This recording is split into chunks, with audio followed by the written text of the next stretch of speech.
Como acontecera anteriormente con Ana Peleteiro, a quen o Executivo decidiu poñerlle o seu nome ás pistas de atletismo, María Vilas recibía tamén esta pasada fin de semana a súa homenaxe. Foi tamén nun acto sinxelo, pero emotivo, no que non faltaron familiares, amigos e veciños en xeral da nadadora, que coa súa presenza quixeron arroupar á xoven deportista. Foi ela a encargada de destapar a placa no que pode lerse o seu nome. Na súa intervención agradeceu a todos o homenaxe, especialmente a aqueles que a acompañaron dende os seus inicios. Tener la placa ahí para mí, bueno, es un honor enorme, pero más que eso es como, yo lo veo que es un reconocimiento a, bueno, a pesar de toda la trayectoria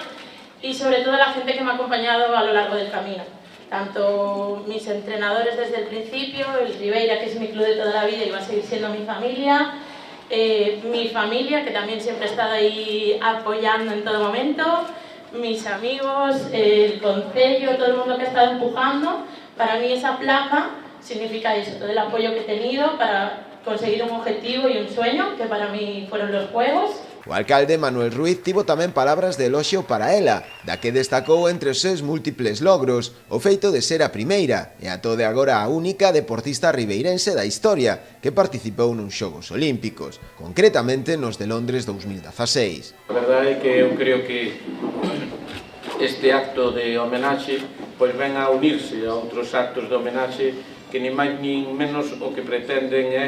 que Ribeira, os que formamos este pobo, reconozcan a xente importante para nós, a xente que merecen un reconocimiento, a xente, en definitiva, das que nos sentimos tan orgullosos e que moitas veces non sabemos valorar como realmente se merecen. Despois dun período de inactividade de 2 anos, a nadadora ribeirense xa volveu aos adestramentos, co fin de recuperarse dun baixón anímico que a apartou da piscina, polo que en breve regresará á competición do máis alto nivel, un lugar do que nunca debeu baixarse. Después de 2 años de parón, estoy volviendo a entrenar otra vez con un objetivo que es disfrutar y volver a ser la mejor versión de mí misma. Y con esto también quiero inspirar a mucha gente, sobre todo a los niños del Club de Natación de Ribeira, que entrenando con esfuerzo, siendo felices y apoyándote en la gente, puedes conseguir todo lo que te propongas.